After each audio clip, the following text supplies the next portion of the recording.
girls in the black down, I'm up at the windows. Hello, everybody. Was it something you wore that caught me, baby? Happy Friday. Style and aura. Can I get your name as a lady? Whatever you want, just name it. Girl, let's be honest. The things I would do. Hello, everyone. I want to know where is everyone coming from? 100 niggas on you. So I spend 1 million on you. No, 1 million on you.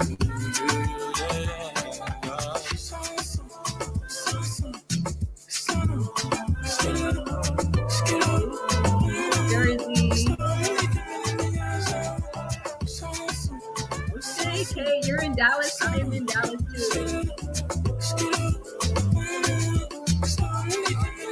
South Australia. The colors of the rainbow. Your presence starts to make me feel like a part of the gold. Okay, a lot of people, a lot of Texans in the building. Still struggle to compare you. UK, wow. Your presence like an angel, sound like a brand new home. Welcome. Hope you guys are excited to learn how to think about data. We have your Amy here. Stop and stare at shakes when you reach down. Nigeria. Girl, let's be honest. The things I would do. I think to spend pounds on you. I think to spend dollars. Alrighty, welcome everyone. I hope you are so excited about today's session. My name is Kendra. I am one of the hosts here at Click, and I'm so excited for you guys to attend this shadow session today. Today you are going to learn a lot.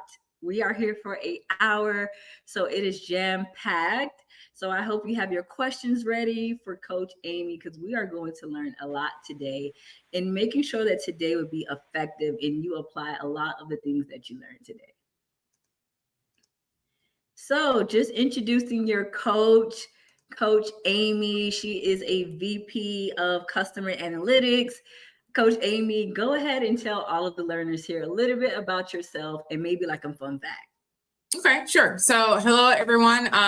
Some of you may be new to one of my sessions, and if you are, welcome. And if you're not, hey, welcome back. So my name is Amy. I am the Vice President of Customer Analytics at Synchrony.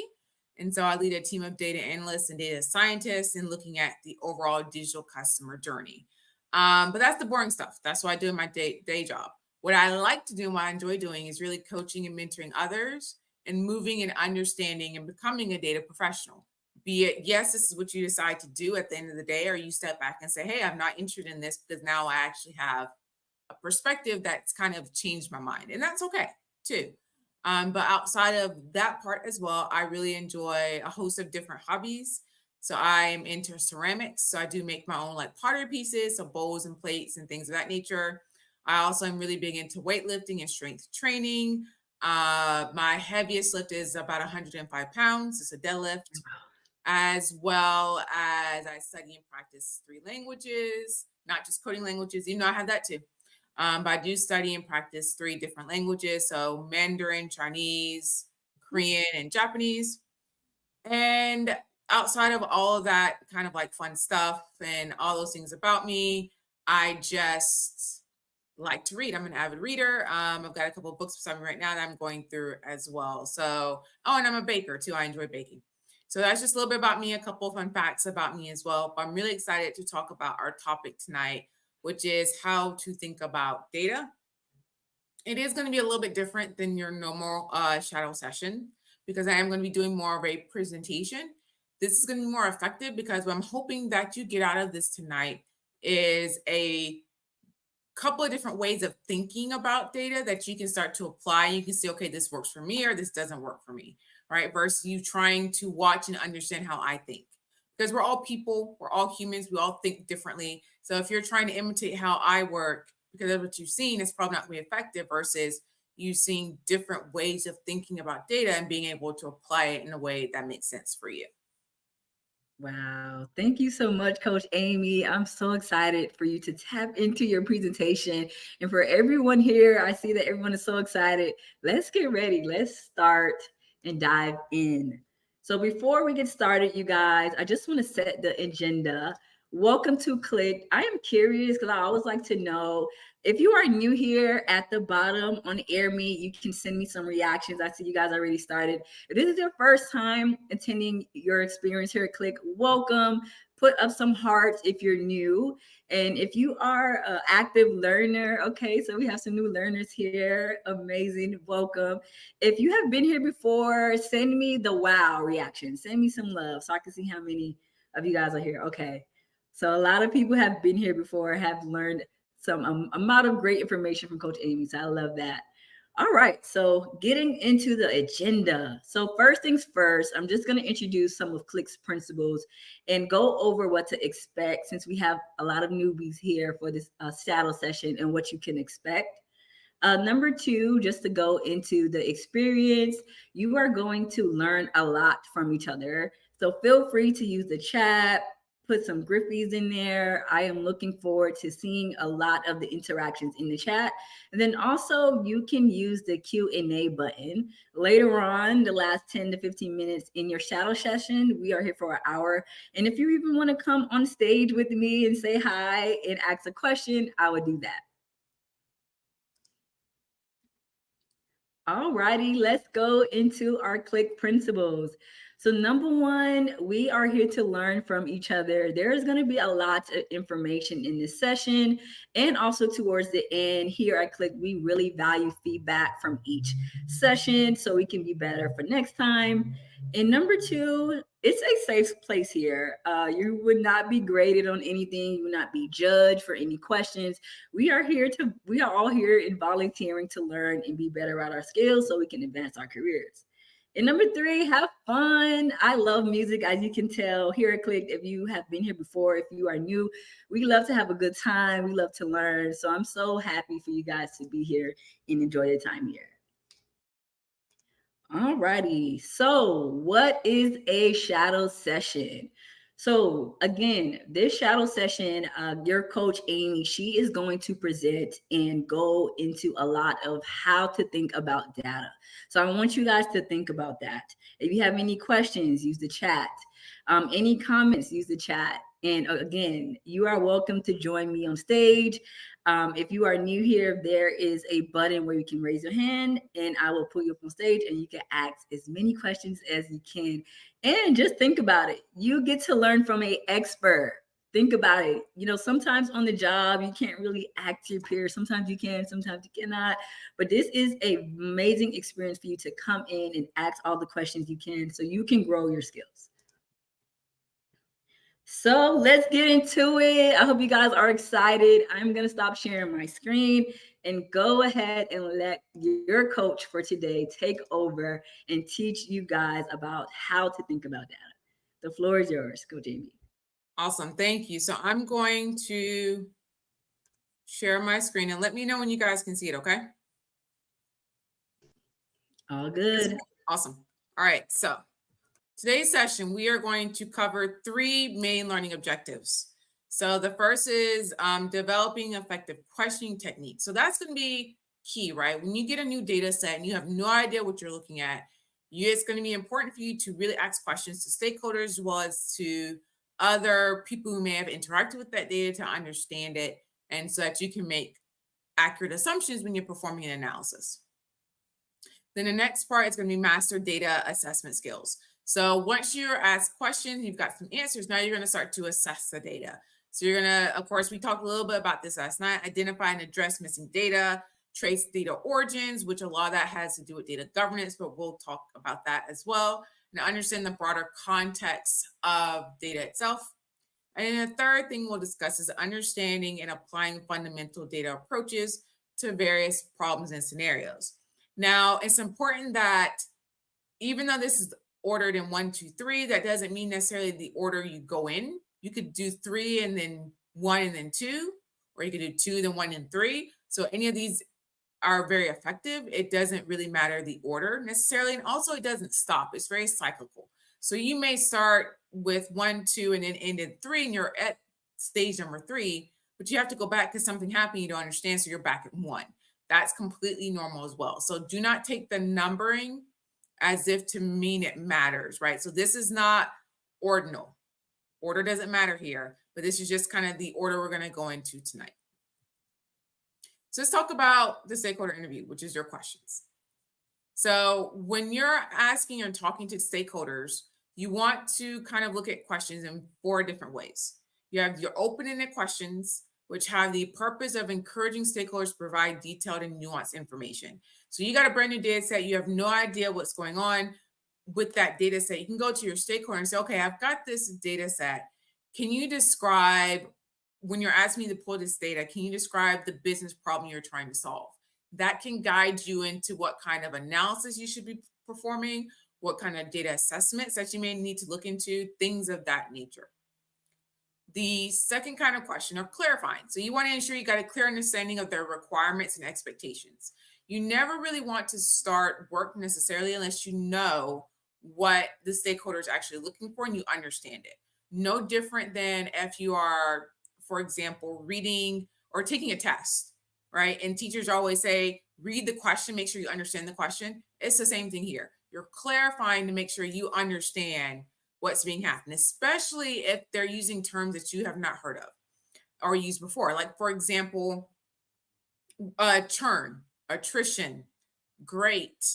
It would be another interesting term if you've never heard that one before. GRATE, et cetera. List goes on and on. Movable model, right? If you're looking at finance, like all these are terms, if you don't know what they mean, you want to ask and clarify what that is. This is also the point where kind of questions that you're going to ask where you're trying to understand, okay, when is this due, right? As the stakeholder says, okay, I need all this information, you want to ask, okay, when do you need it by? Sometimes they may say, well, I need it tomorrow, may say I need it tomorrow, which is when you have to negotiate, right, and have that conversation. But you want to at least understand what that time frame is so you can manage your time in comparison to, or as you think about all the other things you're working with. Then you have probing questions. So you're at that point, you're uncovering underlying assumptions and identifying potential risks or challenges. These questions I find to be the most important because they can help you and prevent you from stepping on a landmine that you don't even know is coming. So what tends to happen, especially in business, is that people have an underlying belief of something, be it legitimate or not, right? We can sit here and all day until I'm blue in the face and argue if this is an actual logical underlying belief that they should keep, but they will still have it. And when the belief is that strong, you bringing data that could disprove that belief could legitimately have a negative response. So these are the questions that are going to help you understand what that underlying belief is. So if you do come up with a solution or a result or a report that goes against that belief, you're ready for it, right? You know what's coming and you can understand and explain why that underlying belief is not necessarily correct. So these I would say as like number 3 are some of the most important questions. And then the last one are your hypothetical, right? So you're exploring potential scenarios and assessing the impact of different decisions. So these are the kinds of questions that you can ask yourself as well as not just your stakeholders, but also maybe the data engineering team that is, hey, if we do this, if I pull the data from this data store, or this data warehouse, or this database versus this other one, what are the differences and why should we do it one way versus the other? Those are hypotheticals. So I'll pause there if anyone's got any questions about these kinds of questions and how useful they are throughout the entire process. Yeah, no questions in the Q&A. But you guys use the chat. What questions do you guys have about how to speak to stakeholders? Coach Amy just lists 4 different ways that you can communicate with stakeholders. Open-ended questions, clarifying questions, probing questions, which is a great way to find out information, and hypothetical questions. So no questions in the chat? All right. The other thing I'll add to these questions is that these are questions where once you have your answer, you always want to respond back into like an email, something in writing to make sure you understand it's clear, as well as that everyone's on the same page. So this is the point where you should be really taking good notes, right? And then making sure you understand what's being said. Actually, we did, when I was just speaking, there's a question in the chat. How do you educate stakeholders? Yeah. Educate stakeholders. Do you mean by educate stakeholders in regards to like the type of data you're using, the issues with the data? What do you mean by educate stakeholders, Esther?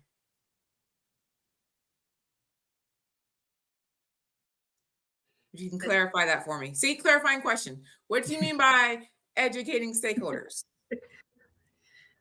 What do you mean by that, Esther? You can either raise your hand if you don't want to write it in chat.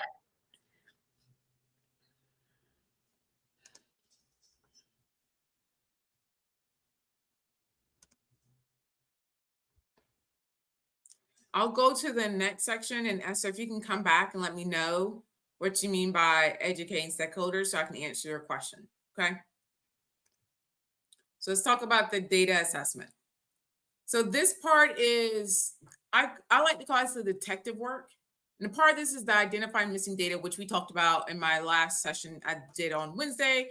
If you don't and didn't go into that whole, how do you clean dirty data? Missing data is like top issue when it comes to dirty data. So there's an entire thing on that, including like visual inspection. We talked about that, summary of statistics, identifying the missing values, data profiling tools to automate the process, like 9, et cetera, et cetera. There's strategies for that. All that was on Wednesday. Go check out that recording. Let's talk about data origins. Boy, howdy. People hate data origins, usually because they're not documented, but it's super important, right? Understanding the origin of the data. So where it came from, but also what are any transformations that have happened to it, right? So let's think about sales. So you have a column in your data set that's profit. Well, profit isn't just profit, right? There's a mathematical function that gets to profit. It's usually revenue minus cost, right? It's profit. So you want to understand, okay, is profit being calculated in this way? Should be, we hope so.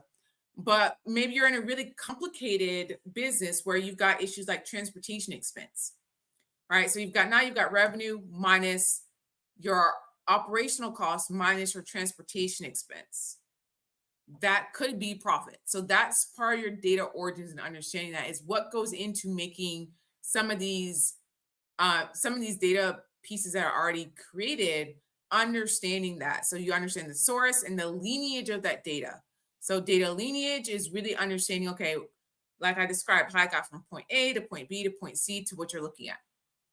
So with that, you've got techniques like data dictionaries and metadata to document data sources and transformations. So where does the data coming from? You know, if I'm looking at revenue, is that being inputted manually, or is that coming from an automated process? If so, where is that process? How is it run? Who owns that process? All that's going to be part of that. Data lineage tools track the flow of data through systems and processes. So all that's really important, because if something breaks in that process during your analysis and you present it, it's your job to know that and to say, hey, there was an issue here, there's a fix in place, but this is what this looks like with the data as it is now, right? Your job is to kind of, especially a data analyst, to act as that intermediary to understand these pieces, and then you're not going to solve it, but you're going to at least understand how it's going to affect your analysis. The next one is understanding the context of data. So that's your business context and data collection methods, which I talked about a little bit before, and data definitions and terminology, which is, again, similar to tracing data.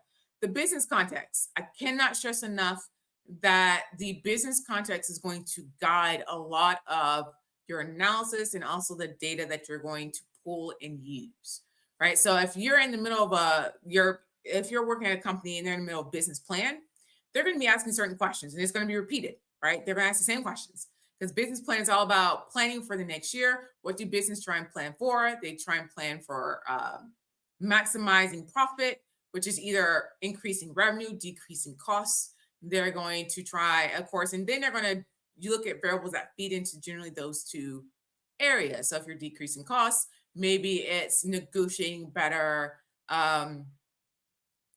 contracts for, let's say, if it's a logistics company and they have fleets, so you're negotiating better gas costs. That would be a decrease in cost. Increase in revenue. What is the sales team going to do to maybe get more shipments from the current companies that ship with them, right? This is logistics, or get more customers in that pipeline.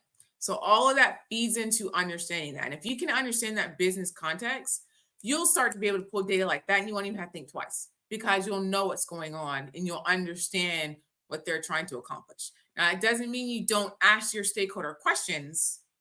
That's not what that means.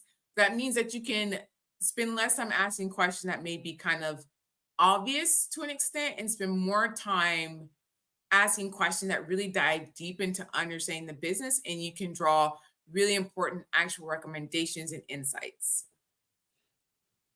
So I'll pause there because it looks like You got a few Esther has questions come back with clarity on her question. All right, Esther has, how do you educate them on how to best frame their project goals based on flexibility? I'm asking because I hear there are often a mismatch between what's achievable and what's desired on applying data projects. Okay, so that's a good question. You are not coming from a place of PTSD on consulting projects. I've never been a consultant. I have heard stories about being a consultant. So if you're moving from consulting into a non-consulting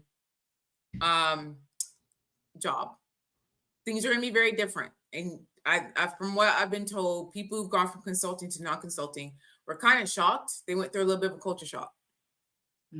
So when you're working in non-consulting, quite a few managers and companies I've worked at, they're pretty realistic.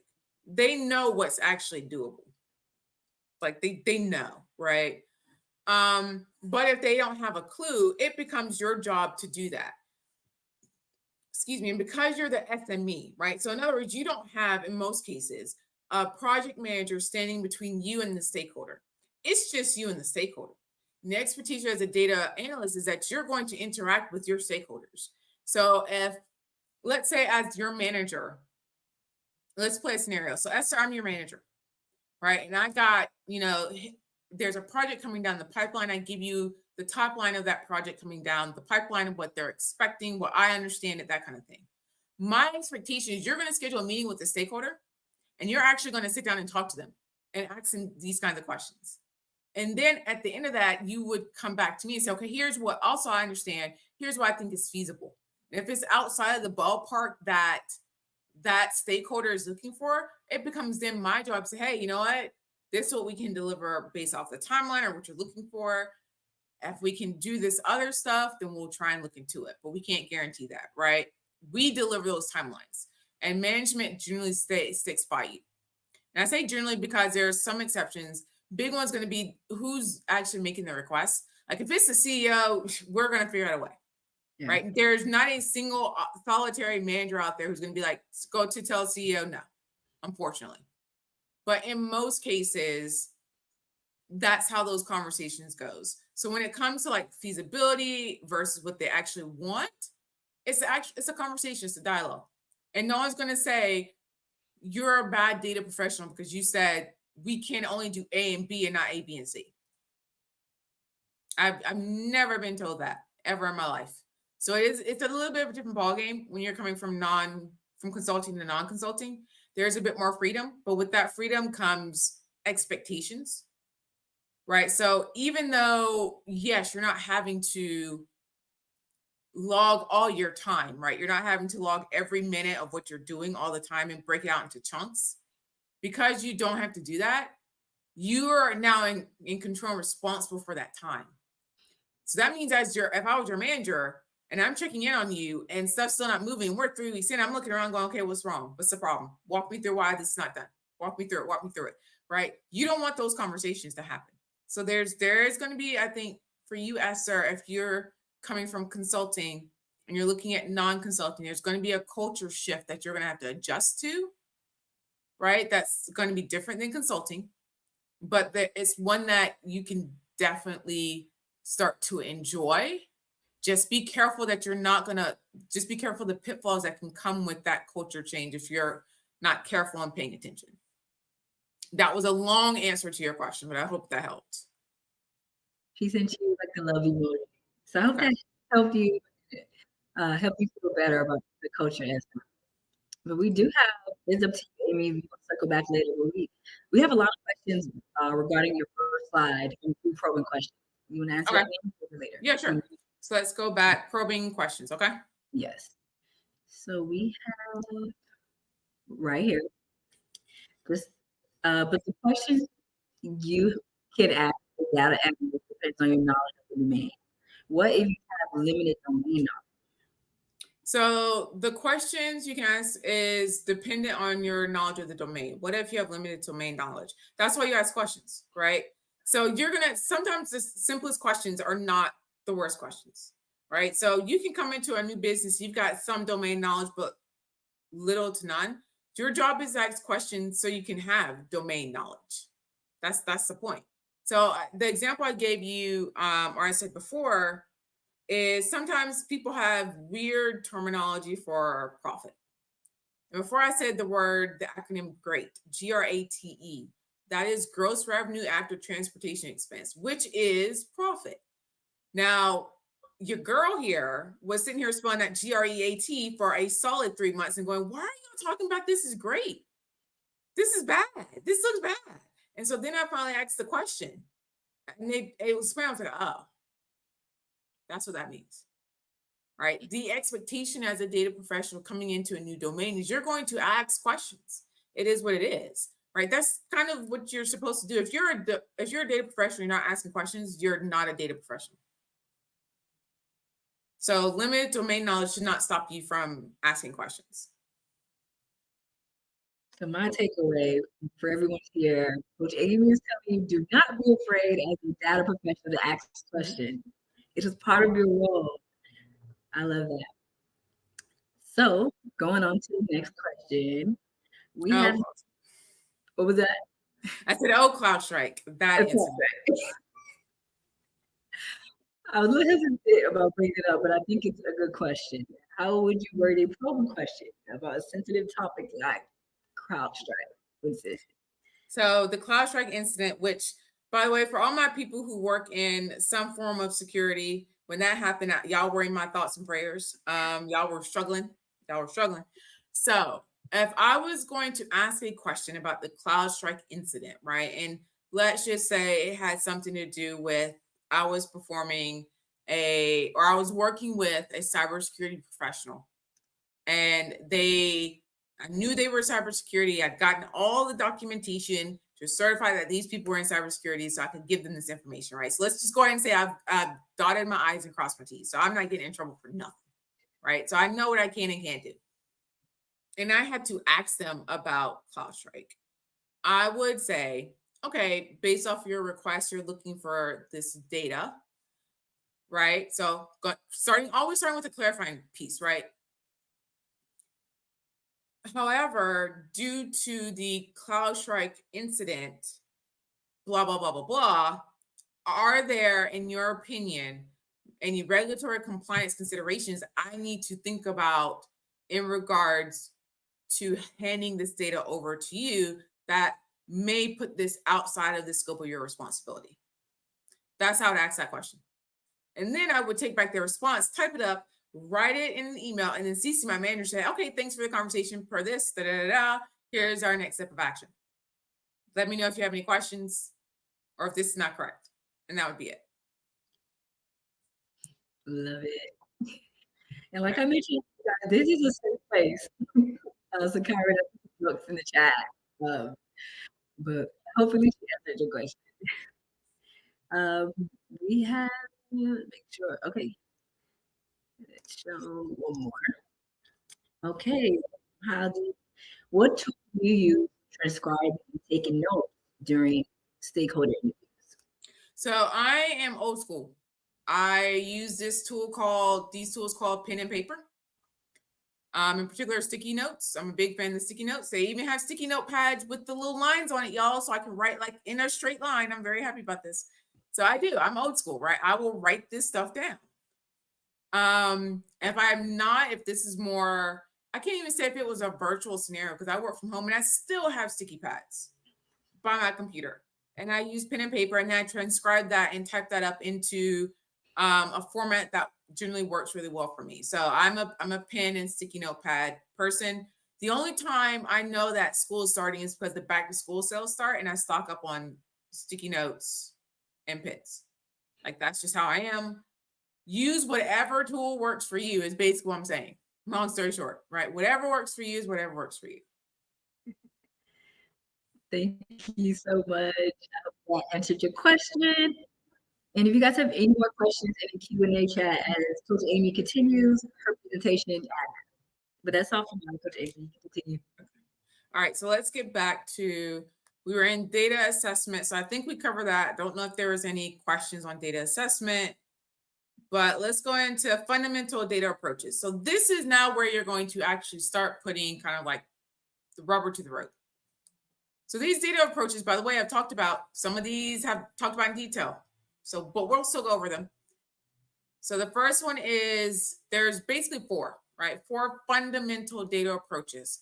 Now there are more advanced ones and there are ones that are kind of like advanced techniques that fall into each of these categories, but these are the basic ones. Every data professional should have the basic ones in their toolkit. That doesn't mean you need to know every technique of each one of these approaches, but you should have the approach and maybe one or two techniques that are like your fallback to where you can just do those without thinking about them too much. And it can lead you maybe to your next step of your analysis or whatever you're pursuing after that. But these are the four. So let's start with descriptive.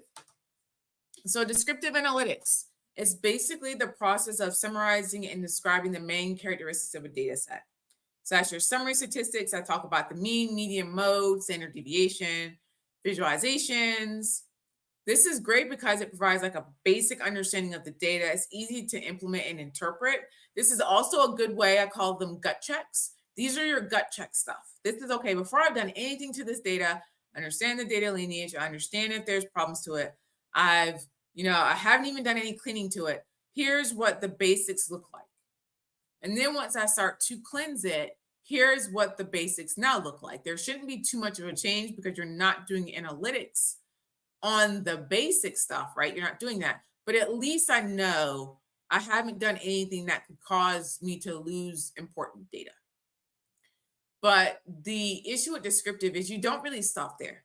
It's limited in its ability to explain why things happen. And at the end of the day, as a data professional, you want to do more than just report the news. Descriptive analytics is just the basics. It's just the facts. It's just the news. Nobody in business wants just the news. They want to be able to make decisions based off of actionable recommendations to move the business forward. That's what they want to do. So that's when you start going into diagnostic. So diagnostic analytics is the process of really investigating the root causes of like different patterns that you're observing into data. So if you're seeing like sales go up every 3 months, you would do diagnostic analytics to understand that.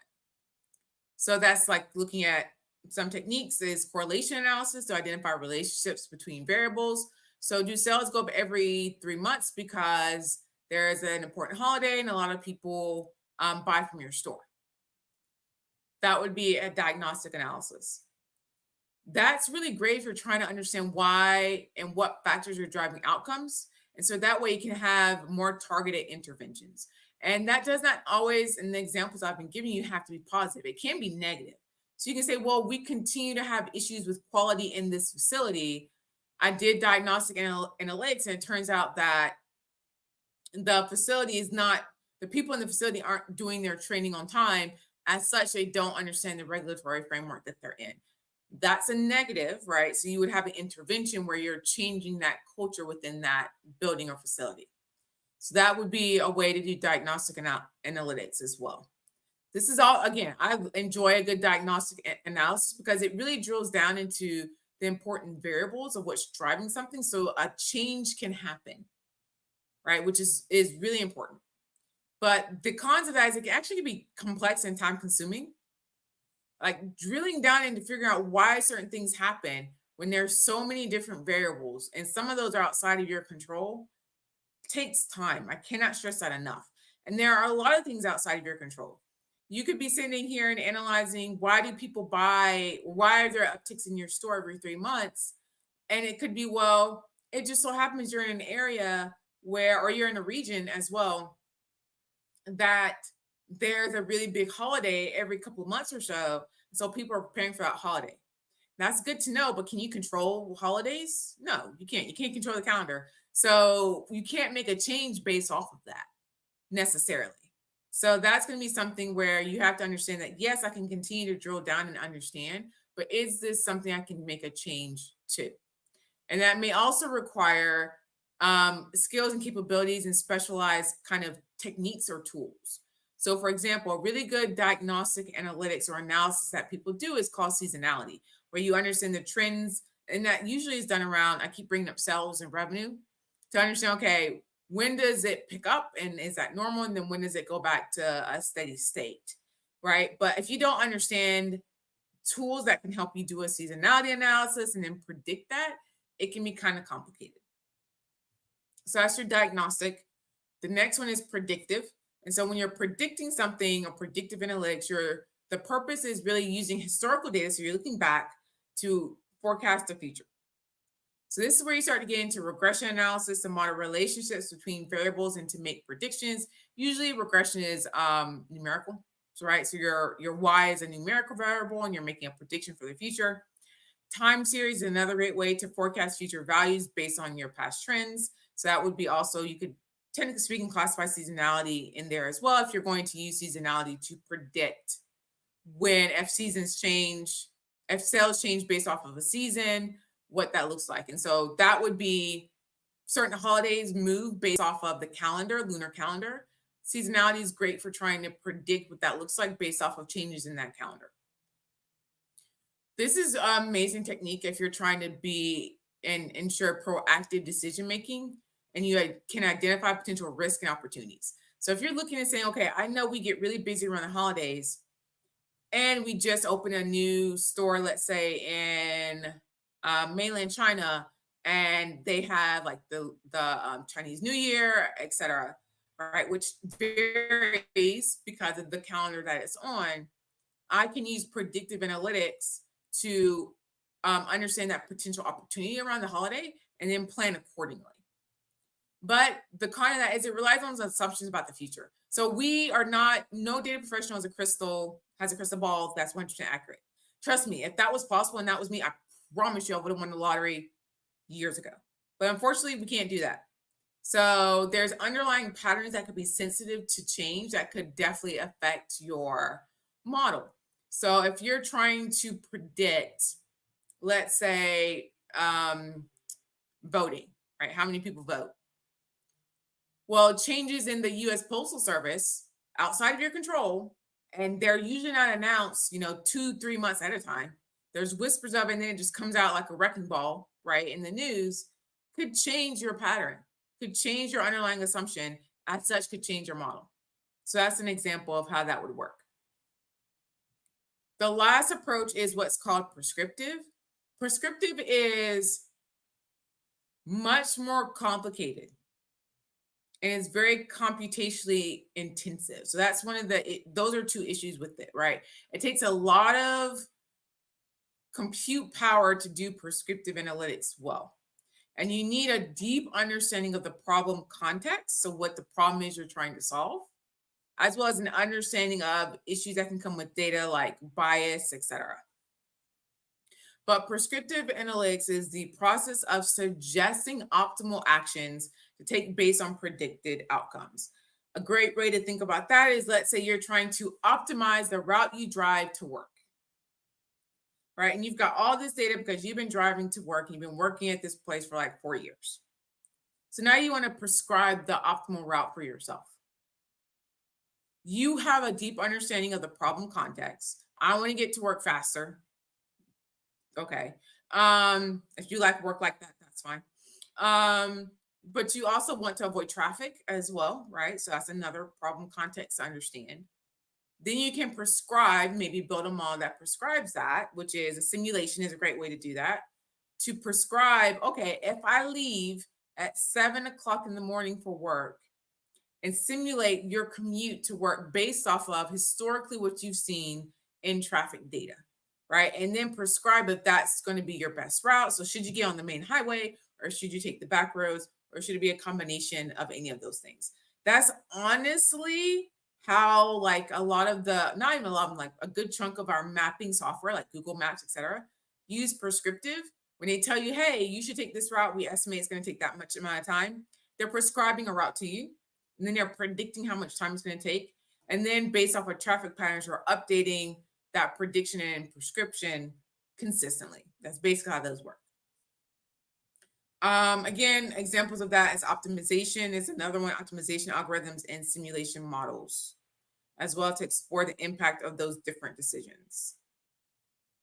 So I'm going to pause there for any questions about the fundamentals, or if anyone has any questions about the previous section, which is data assessment.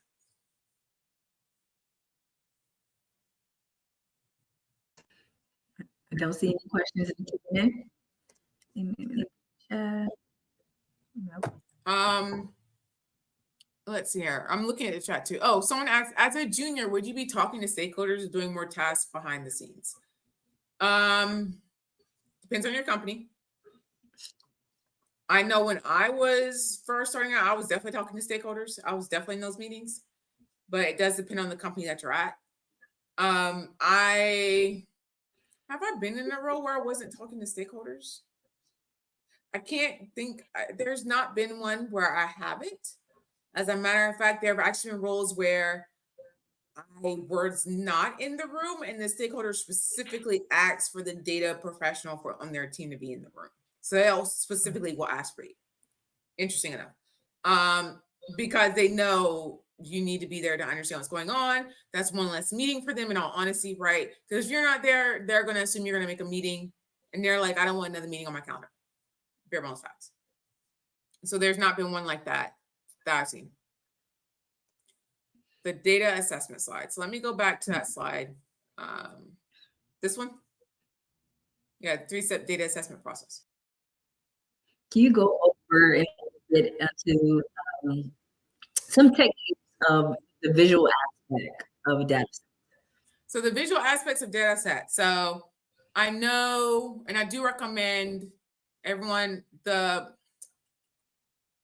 shadow session was descriptive analytics. I think I did in predictive, or we went over visuals.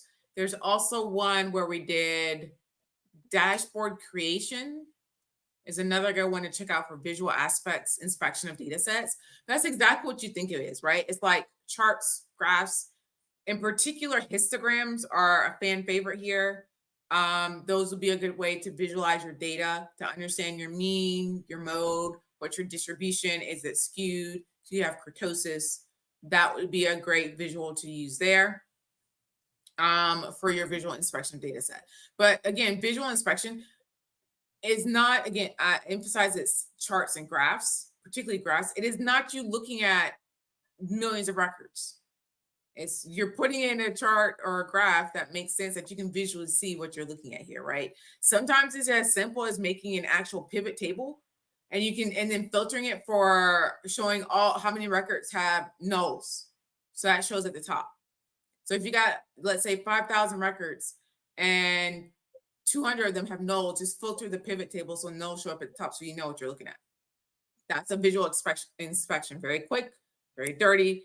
Doesn't have to be box plot. Showing is right, box plot is great, but it doesn't have to be this in-depth, color-coded, super pretty visual. No, this is just something for you as a data professional to just look at, to see and understand, okay, what's going on with this data? Are there things I need to understand? Do things not make sense? We have nulls in here. There are empty spaces. What? Empty cells. Why is that? What does that look like? Does that make sense? That's all you're trying to do there. Love it. Let's see. Thank you. Okay, so we have it in here. How to deal with data outliers Or skewed or data. screw data. Oh boy. So I talked about this a little bit on Wednesday. And my question to you is, do you deal with them? Why would you, right? Let's say, and that's going to be, it depends, in all honesty. If I'm trying to make a model, right, and I want it to be generalizable, sometimes in the real world, outliers are actually normal. Yeah, they're a little wonky, but they're normal. If I deal with them in some type of capacity, maybe removing them or inputting them as updating them as a mean or something like that, I've taken away from that model to be generalizable. As such, is not useful.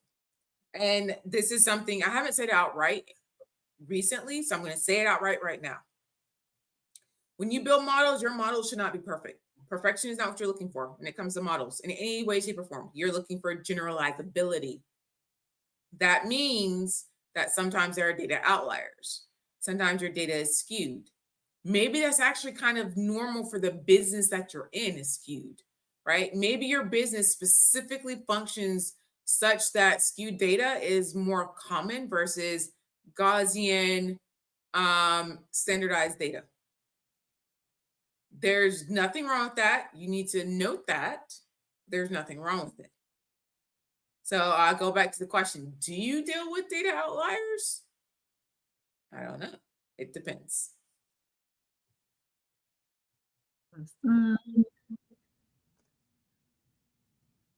How you guys doing? Take the brain. How are they really feeling about the information before I go into the next question? And I also did drop 2 plays from Coach Amy Wednesday, and also a little bit about data visualization. Everybody's feeling good. Need some wow emojis, the reaction. Let me see it. Awesome. All right. So we do have another question here. Where would you draw the line between a data analyst and a data scientist in the context of the 4 fundamental data approaches? I would draw the line based off of whatever business you're in and what they call you.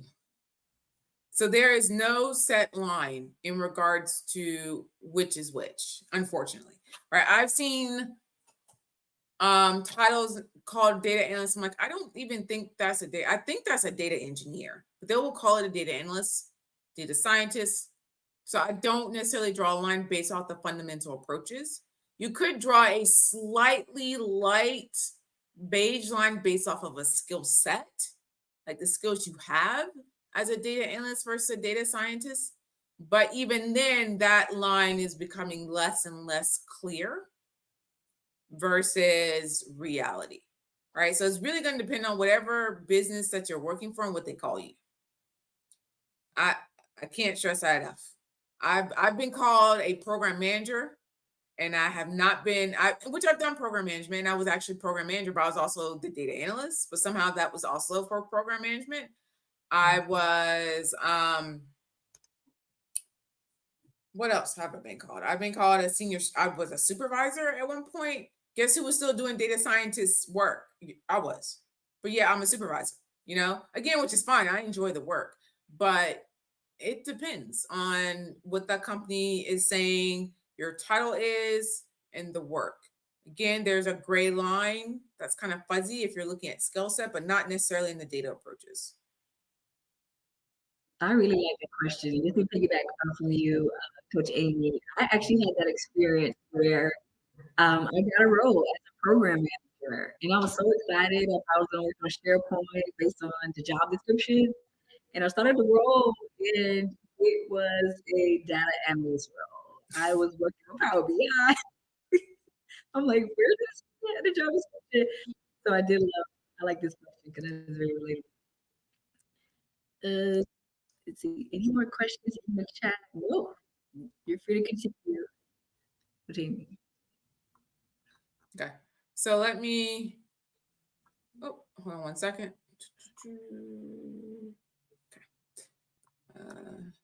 I actually don't know if I have anything after fundamental. I think, yeah, that's it. So that's actually it. So if there's more questions out there, I'm pretty sure we're done here. I wanted to keep it short and succinct. Yeah, that's the last one. So I'm going to stop sharing, which is great timing because we've got like 10 minutes left. So we still Yeah. got time for questions. I think one did pop up. Currently job hunting, and it seems that a lot of companies expect applicants to already have domain expertise, which is difficult. What do you recommend we do in that case? So here's my recommendation. Your portfolio is going to speak for you. So if there is a particular domain that you want to be in, be it, let's say, cybersecurity, you should be doing projects and putting in your portfolio projects focused on cybersecurity, right? So even though you're entry level, you're still showing you've got that knowledge and expertise there. Same thing if you want to be in finance. Your data project should then focus on finance. I know, for example, I think Google's doing a really good like AI challenge kind of portfolio thing. And I think there's money online. I think there's like $40,000 with the, I think it's, was it the United Nations or something like that? And, you know, the thing is to use AI to build an app to, in particular, hit certain United Nation goals that they're trying to hit, right? I think one of those goals is like financial security for underrepresented minorities. If you want to go into finance, that would be a great project for you to put in your portfolio and to work on. So I would recommend you start looking at your portfolio to demonstrate experience and expertise and interest in that particular field. To answer your question, Coach Amy, do you see a lot of questions that just have been here as a host? What are some tips you can give someone who, let's say you're comfortable and you want to start applying for data analyst roles? Do you have some feedback? What best sources to use? So just to give people confidence here to start this. So once you are ready and you're starting to apply, the first thing is that your resume should be easily readable. I get that there's all these really cool formats and blah, blah, blah. Keep it simple, y'all. Like you really don't need all the things. Promise you. Keep it clean, keep it simple. It works. It does work. The clean format does work and it does catch the eye. It's easy to read. It's easy for the applicant tracking system to pick up keywords. Just keep it simple. And the second thing is networking is going to be more important than ever now. Blindly just applying and you have no connection to that company is not going to get you very far. So you need to be networking. And there's a best way to network. I'm not gonna say it's the correct way, but there is a best way to network. And then there's a way that's going to get you a bunch of swag, right? If you're going to like an expo or a conference and all you want is like as many water bottles as your little heart can carry up out of there, yeah, there's a way to do that. But if you actually want to network and get your foot in the door, there's a better way to do that. And before anyone says anything, they go back to their company. No one say Amy doesn't like water bottles. I love me a good water bottle. Okay, don't take that away from me. But you know, just keep that in mind. There's a time and place for that kind of thing. You also want to focus on when you're applying, really honing in on making sure your portfolio matches your resume. So going back to what I said before, if you want to be in finance, your portfolio needs to demonstrate that and your resume needs to demonstrate that. If these two things are not in sync, it looks kind of weird and recruiters are confused, right? As you're looking to apply. What is the average portfolio size in terms of page quantity? So in data, portfolios are usually done in GitHub. So it's not necessarily a page quantity. In regards to GitHub, it's more like the number of projects you have. And there is no average portfolio size that's impressive to a recruiter. They just need to be projects that demonstrate your skills and are actually like good, right?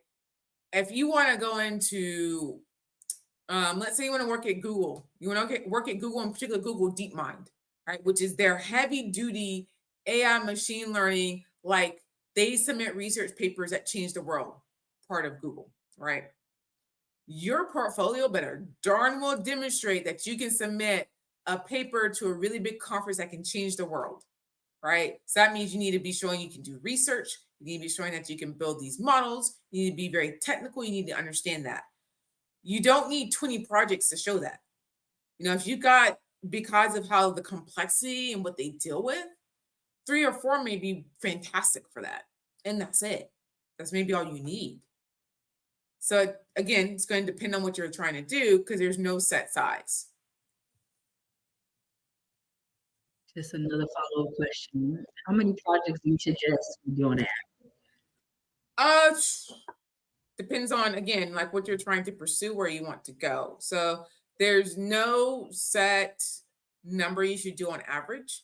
Because the other thing to keep in mind is some of these projects could be really big, right? You could be doing projects that could take you months at a time. That would be, as you balance out other things you're doing and having a life, right? You want to be able to balance those two things out. Like, for example, I'm currently working on a project that's a month-long sprint.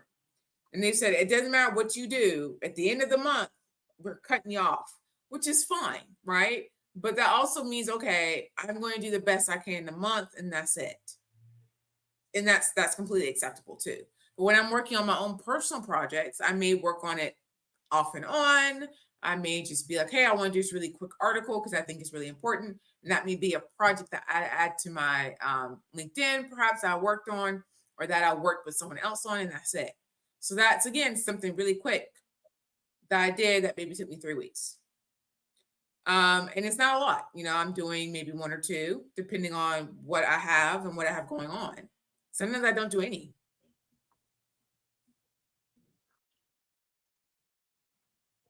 Awesome. We have one more question. It looks like one thing I do love about Click, we get a lot of recent graduates and a lot of learners who may have just got their first job. So we do have a question here about to fill out. Sure. I don't know if you can see it. You allow me to show it. Do you see it in Q&A? Is it the question about the programming languages? Yes. Yeah. What programming languages is a must for expertise in data analysis? So I'm gonna say it because people won't say it, but I'm gonna say it. SQL. SQL. Yeah. SQL. SQL is legitimately a bare bones requirement. I don't care how good you are at Python. I legitimately don't care. If you don't know SQL, the likelihood of you moving into data analysis it's not impossible, but it's going to be very low. And then when you do get in, you're going to have to learn SQL. Okay, I get that unstructured data is really cool. Okay, fine, whatever. Not knocking that. You have to understand that most data, when you're looking at a transaction, right? So you swipe a credit card, and with most companies, they want you to swipe your card. That is going to be a transactional service, and most data like that is going to be in a SQL database because it's relational. The reason why that's done is because it has to be ACID. And the reason why it has to be ACID is because the federal government, if you do not have your transactions as ACID in an ACID database, you will, and the federal government will come after you, right? If you don't know what ACID is, that is an acronym. It stands for, I had to think about it off the top of my head. It's atomicity. Let me see here. Atomicity, consistency, isolation, durability is ACID. That's an ACID database. Financial transactions, generally speaking, have to be ACID.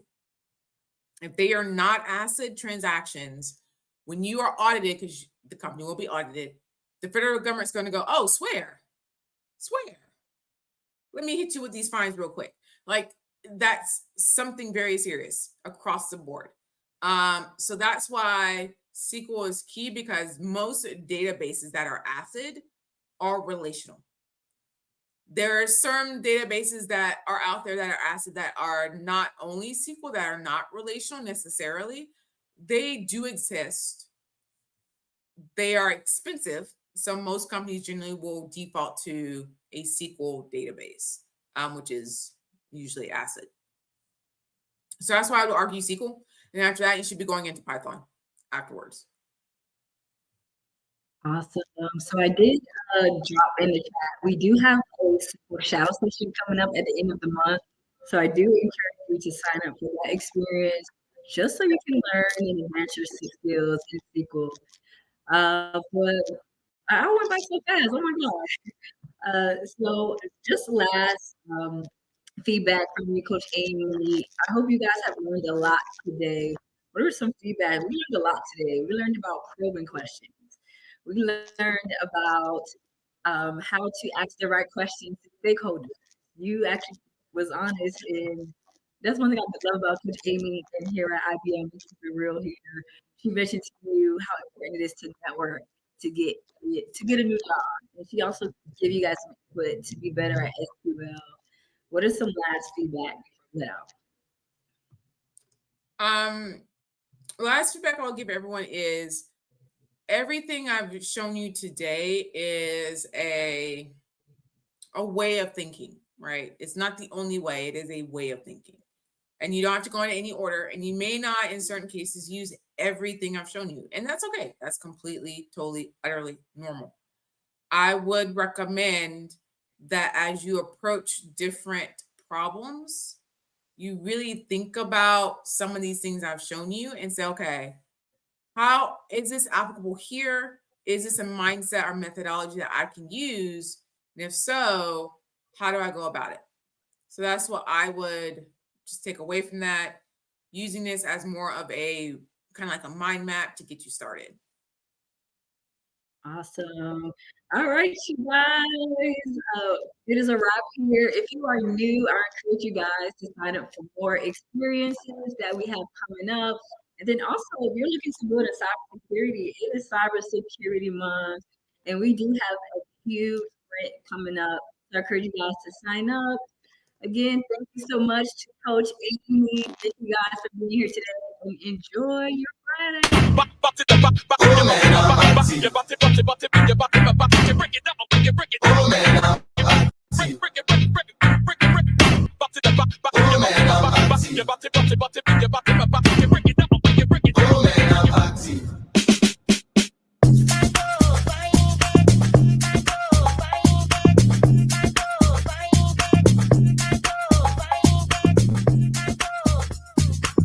guys.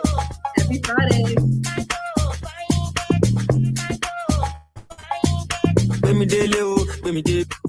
Too short to my baby.